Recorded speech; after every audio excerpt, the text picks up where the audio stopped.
नाही काय परत येऊ ना.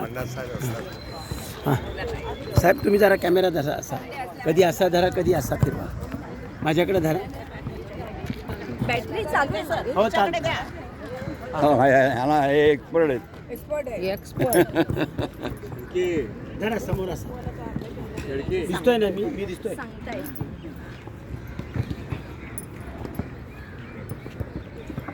ओम सर्वांना नमस्कार. आपण मी पाहिलं म्हणजे यापूर्वी बघत आलोय, फारच चांगलं कार्य चालू आहे आणि जी आपण योग साधना करताय ती पूर्ण आहे. म्हणजे याच्यामध्ये काहीही कमी नाही आहे. म्हणजे या एजमध्ये सर्वजण आपण आरोग्यासंबंधी जागृत आहात हे पाहून मला खूप आनंद होतो. मी वेगवेगळ्या ठिकाणी जातो पण तिथे असे काही इच्छुक सिनियर महिला पुरुष एकत्रित येऊन योगाभ्यास करत असतात आणि त्याचा फायदा त्यांना मिळत आहे. यामध्ये आपल्याला ज्या काही समस्या निर्माण होतात, आपल्या शरीरामध्ये ज्या काही समस्या निर्माण होतात त्याचं प्रमुख कारण आहे ऑक्सिजनची कमी, लेस ऑक्सिजन. म्हणजे एकच कारण आहे. आपल्या शरीरामध्ये जेवढा ऑक्सिजन प्राण ऊर्जा जेवढी आपल्याला पाहिजे तेवढी आपल्या शरीरामध्ये आपण अवशोषित करत नाही आहे. भले नाकाने घेतोय, फुफ्फुसामध्ये जाते पण तिथून ती शोषली जात नाही आहे. आणि त्यामुळे आपल्याला आज जे काही शारीरिक मानसिक आचार विचार उच्चारामध्ये जे काही प्रॉब्लेम्स आहेत त्याचं कारण ते आहे की पुरेशी प्राणऊर्जा आपल्या शरीरामध्ये शोषली जात नाही आहे. आणि त्याचं कारण प्रमुख स्वतः परमेश्वर प्राणरूपाने आपल्या शरीरात येतोय आणि संपूर्ण शरीर आणि जीवनाचं कार्य करतोय. तर त्या प्राण ऊर्जेला किंवा ऑक्सिजनला परमेश्वराला रिसिव्ह करण्यासाठी परमेश्वरानं आपल्या रक्तामध्ये एक रिसिव्हर अपॉइंट केलेला आहे आणि त्या रिसिव्हरचं नाव आहे हिमोग्लोबिन. सर्वांना माहीत आहे. रक्त चेक केलं की आपण पाहिलं असेल पहिला आयटम काय असतो, हिमोग्लोबिन असतो की नाही. तर तो हिमोग्लोबिन आपला स्ट्रॉंग हवा आहे. हिमोग्लोबिन आपला स्ट्रॉंग हवा आहे. तो महिलांसाठी 14च्या आजूबाजूला आणि पुरुषांसाठी 16च्या आजूबाजूला असणं गरजेचं आहे.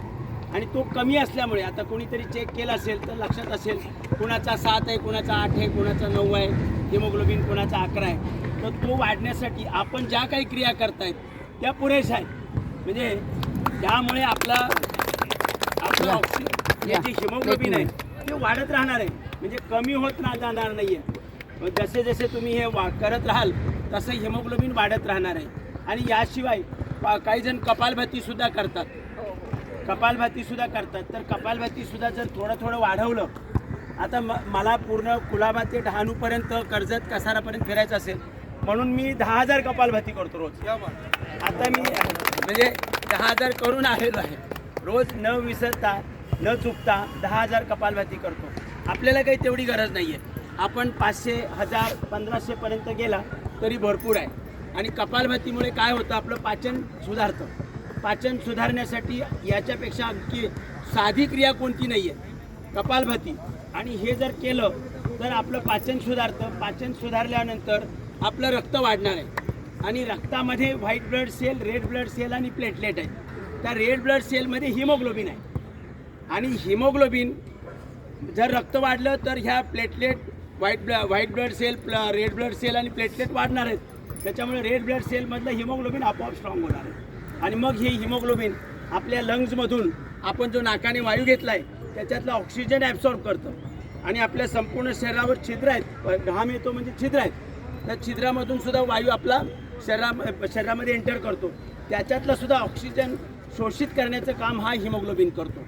याच्यासाठी लूज कपडे असावेत. म्हणजे केवळ नाकाने आपण वायू घेतोय त्याच्यातून ऑक्सिजन सप्लाय होत नाही आहे. तर संपूर्ण शरीरामधून ज्या स्किनमधून जे छिद्र आहेत त्याच्यातून सुद्धा वायू एंटर करतो आणि त्याच्यातला ऑक्सिजन शोषण्याचं काम हा हिमोग्लोबिन करतो. म्हणून आपले सगळे कपडे कसे लूज असावेत, टाईट कपडे असू नयेत, जीन वगैरे जाड कपडे असू नयेत, एवढा फक्त प्रयास ठेवायचा. आणि हे कपालभाती केल्यामुळं हा हिमोग्लोबिन ऑक्सिजन शोषून आपल्या संपूर्ण शरीरामध्ये देतो, सप्लाय करतो. आणि तिथं सप्लाय केल्यानंतर तिथं कार्य चालतं आहे प्रत्येक ठिकाणी.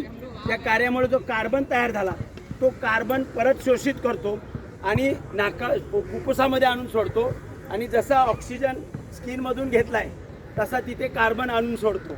आणि मग तो म्हणून आपल्या घामाचा सुगंध नाही आहे, दुर्गंध येतो. म्हणजे आपल्या संपूर्ण शरीराची शुद्धी होत असते. त्याच्यासाठी सुद्धा आपण नेहमी लूज कपडे घालावेत, टाईट कपडे किंवा जाड कपडे वापरू नाहीत. आणि हा हिमोग्लोबिन एकदा का वाढला आपला की आपल्याला कोणत्याही प्रकारची समस्या येणार नाही. आणि याशिवाय 1-2 गोष्टी, फक्त जेवणाची जी वेळ आहे संध्याकाळी 7 पासून सकाळी 9 वाजेपर्यंत उपवास करायचा रोज. एवढं जर तुम्ही 2 महिने 3 महिने केलं तर तुमच्या लक्षात येईल की बराचसा फरक पडलेला आहे. त्याशिवाय एक गोष्ट, आपण जिथं जमीन आहे, डायरेक्ट जमीन म्हणजे खुली माती आहे, त्या खुल्या मातीवर असे आपण पाय ठेवून खुर्चीवर बसला तरी चालेल. एक 15 मिनटं किंवा 20 मिनटं जर बसला तर आपली इम्युनिटी औषधाने जी वाढते त्याच्या 1000 पट वाढते. केवळ तुम्ही मातीवर डायरेक्ट उघडे पाय ठेवून असे बसला, चाललं नाही, चालल्यामुळे बराच वेळ तुमचा जाणार आहे पाय उचलल्यामध्ये. तर डायरेक्ट तुम्ही मातीचा कॉन्टॅक्ट केला तर 15 मिनिट जर रोज बसला तर 1-2 महिन्यामध्ये तुम्हाला वाटेल की माझी इम्युनिटी स्ट्रॉंग झालेली आहे. तसंच आपण थोडं पाण्याच्या टबमध्ये थोडासा 15-20 मिनिट जरी पाय सोडून बसलो घरी तरीसुद्धा आपली इम्युनिटी वाढते. तर अशा काही गोष्टी आपण सहजासहजी करू शकतो. याला काही अडचण नाही आहे. माती फक्त मिळत नाही आपल्या मुंबईमध्ये, पण इथं सुदैवाने इथे माती भरपूर आहे. तेव्हा इथे कुठेही तुम्ही थोडं असं, आता मग खुर्ची कुठून आणणार, मग तुम्ही असं बसला तरी चालेल. पण बसता येत नाही, खाली बसायचा प्रॉब्लेम ना. तर असं बसला तरी सुद्धा आपली इम्युनिटी वाढेल. आणि शेवटी एक गोष्ट की आपण पाणी पितो, तर पाणी पिताना खाली बसून आणि गुळणा करून, म्हणजे पाणी पिताना तुम्ही लाळेचा उपयोग केला पाहिजे. पाणी जेव्हाही प्याल असं म्हणजे लाळ मिक्स झाली तर ते पाणी अमृतासमान बनतं. आणि तुम्ही जर ते असंच प्याला ते विषासमान असतं. म्हणजे आपल्या शरीरामध्ये तो जठराग्नी विझवतं. आपण पाणी डायरेक्ट पिलं की ते जठराग्नी विझवतं. आणि जर त्याच्यामध्ये लाळ आपण मिक्स करून घेतली, थोडा वेळ गुळणा केला आणि ते पाणी पिलं तर तो जठराग्नी वाढवतं. हा फरक आहे, तेच पाणी, पण ते गुडगुड करून तोंडामध्ये घेतलं तर ते जठराग्नी वाढवतं. त्याच्यामुळे आपल्या पाचनामध्ये जो काही बिघाड होतो बघा, अर्धा तास अगोदर पाणी पिलं नाही पाहिजे. जेवायच्या अगोदर, जेवताना मध्ये नाही पिलं पाहिजे, जेवल्यावर अर्ध्या तासाने पिलं पाहिजे. पण तरीसुद्धा प्यायचं असेल तर अशा पद्धतीने प्यायचं, म्हणजे थोडा लाल रस मिक्स करून ते पाणी आपल्या पोटात गेलं तर आपल्याला काही त्रास होणार नाही. मग एरवी आपण दुपारी छास पितो, सकाळी ऊसाचं भेपलं, सकाळी आपल्या फळांचा रस घेतला तरी चालेल जेवणानंतर, दुपारी छास घेतला तर चालेल, आणि संध्याकाळी मात्र घ्यायचं तर फक्त दूध. आणि 7 ते सकाळी 9, रात्री 7 ते सकाळी 9 रोज उपवास, मग तुम्हाला आपोआप आरोग्य प्राप्त होईल. तर हे सर्वजण थोडंसं आज सर्वांना माहीत आहे, पण मी आपलं थोडंसं मला वाटलं ते आपल्याला सांगितलं. आपण तसं अनुपालन कराल अशी माझी अपेक्षा आहे. तर सर्वांना नमस्कार. ओम.